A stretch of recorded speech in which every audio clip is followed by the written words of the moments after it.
8वीं क्लास के ज्ञान सागर से पाठ करने जा रहे हैं आश्रम के अतिथि और संस्मरण, जिसे डॉक्टर प्रभाकर माचवे जी ने लिखा है। पाठ में माचवे जी ने बहुत सारी छोटी छोटी घटनाएं बताई हैं, जैसे अपनी कुटिया में होने वाली सभा के लिए गांधी जी का खुद सारी तैयारी करना। उन्होंने अब्दुल कलाम जी के लिए कुर्सी मंगा कर रखी, एक राखदानी भी रखी। उससे ये पता चलता है कि उनके घर में, उनके आश्रम में जो भी अतिथि आते थे उनका वो पूरा ध्यान रखते थे। गांधी जी हर छोटी से छोटी चीज़ का ध्यान रखते थे। कागज़ का अपव्यय उन्हें बहुत बुरा लगता था, इसीलिए अपने पास आने वाली सभी चिट्ठियों की जो साइड में इंडेक्स में जगह बची होती है, जहाँ पर भी खाली कागज़ का छोटा सा टुकड़ा भी बचा होता था, उसे वो संभाल कर रख लेते थे ताकि उसे बाद में काम में ला सकें। उस पर वो छोटे छोटे नोट्स लिखा करते थे। गांधी जी सूत काता करते थे, ये तो आप सभी को पता है। एक बार गांधी जी ने पूनिया लपेटने का डोरा कहीं रख दिया और मनोहर दीवान जी से पूछा तो उन्होंने दूसरा डोरा ला कर दे दिया। गांधी जी ने कहा, ये नहीं, मुझे वही चाहिए। तो दीवान जी ने कहा कि कोई बात नहीं, आप इससे काम चला लीजिए, एक डोरा ही तो है। तो गांधी जी ने बड़ा सुंदर सा उत्तर दिया कि अगर छोटा सा डोरा मुझसे ऐसे गुम गया तो फिर स्वराज गुमने में भी देर नहीं लगेगी। जब गांधी जी ने स्वदेशी आंदोलन चलाया तो उन्होंने सारी विदेशी चीज़ों का बहिष्कार कर दिया। सिला हुआ कपड़ा उन्होंने पहनना छोड़ दिया, क्योंकि तब सुई, कैंची, सिलाई मशीन जैसी चीज़ें हमारे यहाँ नहीं बनती थी। और उसके बाद कई दशकों तक गांधी जी एक धोती ही लपेटते रहे, जैसा कि हम चित्रों में भी अक्सर देखते हैं। ऐसे ही जब आश्रम में एक नौजवान आया और गांधी जी के साथ रहने की इच्छा प्रकट की, तो उसने बातों बातों में कहा कि मैं ईश्वर में यकीन नहीं रखता। तब गांधी जी ने उसे भी यह समझाया कि प्रेम और मनुष्य की सेवा करना दोनों बहुत अच्छी बातें हैं, लेकिन मनुष्य कभी भी ईश्वर का स्थान नहीं ले सकता। और ईश्वर हर मनुष्य में है, हर चीज़ में है, ये मानना ईश्वर की सबसे बड़ी पूजा है। ऐसी ही कई घटनाएं हैं। एक बार कोठार के काम में छगनलाल जोशी से कुछ गड़बड़ी हो गई।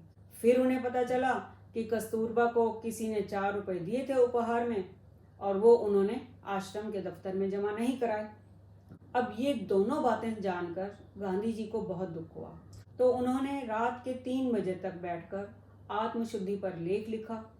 जब सरोजनी नायडू ने ये लेख पढ़ा तो उन्हें गुस्सा आया। उन्हें लगा कि ऐसे लोगों के सामने अपनी पत्नी के बारे में कुछ भी कहना उचित नहीं है। उन्होंने गांधी जी से ये बात कही तो गांधी जी ने कहा कि हर काम घर से ही शुरू होता है। अगर मैं घर की ऐसी छोटी छोटी बातों को भूल जाऊंगा या माफ कर दूंगा तो मैं लोगों को कैसे कुछ कह सकता हूँ। गांधी जी ने आश्रम में एक और नियम बना दिया कि जो भी सब्जियां आश्रम में उगाई जाती हैं वही खाई जाएं। उन दिनों आश्रम में कद्दू खूब उगा करता था। अब कद्दू को उबाल कर नमक डालकर खा लिया जाता था। अब रोज रोज कद्दू कौन खा सकता है भला। तो आश्रम की जो औरतें थी उन्हें शिकायत होने लगी, किसी को कब्जी होने लगी, किसी को डकार आने लगी। तो मणिबेन ने इस बात पर एक गीत लिख दिया। कस्तूरबा ने वो गाना सुना, उन्हें हंसी बड़ी आई, तो उन्होंने गांधी जी को शिकायत की। तो अगले दिन प्रार्थना के बाद गांधी जी ने सबके बीच में वो गीत सुना और हंसकर कहा, अच्छा तुम लोगों को ये शिकायत है, जो भी लोग मसाला डालकर या तड़का लगाकर, बघार लगाकर सब्जी खाना चाहते हैं वो अपना नाम लिखवा दें। तभी कस्तूरबा ने कहा, आप ये बहानेबाजी छोड़ दो, हम सारी औरतें अपने आप मिलकर तय कर लेंगी कि किसने नाम लिखवाना है। उसके बाद जब खाना खाने बैठे तो गांधी जी ने व्यंग्य किया औरतों पर, क्यों भाई, बघार लगा के सब्जी अच्छी बनी है ना, मज़ा आ रहा है, चटपटी है। तो बा ने कहा, आप तो रहने ही दो, आप कोई कम थे, हर रविवार को पूरन पोली और पकौड़ियाँ खाने वाले, अब ऐसे बोल रहे हो। तो गांधी जी ने हंसते हुए कहा, अच्छा भाई अच्छा, रहने दो, तुम तो सबके सामने मेरी पोल खोल दोगी। तो ऐसी ही छोटी छोटी घटनाएं गांधी जी के जीवन में भरी हुई हैं और माचवे जी ने उनका बड़ा ही सुंदर वर्णन किया है। मुझे उम्मीद है कि पाठ आपको समझ आ गया होगा। तो आइए देखते हैं इस पाठ के कुछ वैकल्पिक प्रश्न।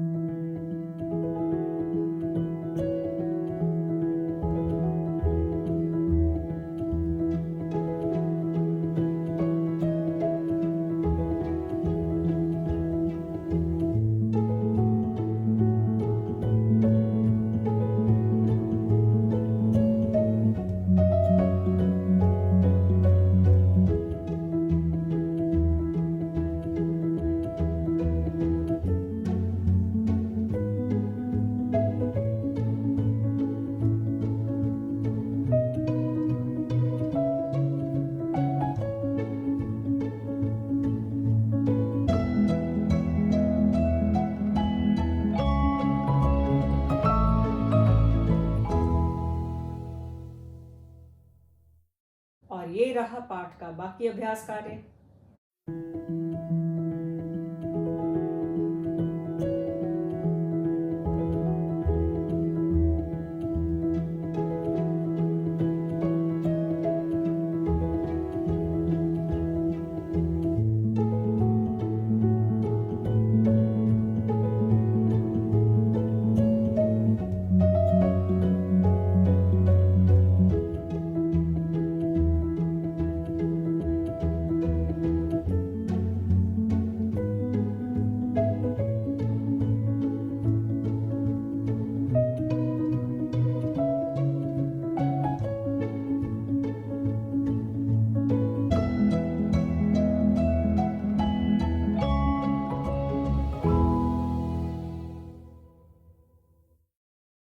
मुझे लगता है आप सभी के स्कूलों में ही हाफ ईयरली एग्जाम्स होने वाले हैं, तो आप सभी को मेरी ओर से बहुत बहुत बहुत शुभकामनाएं।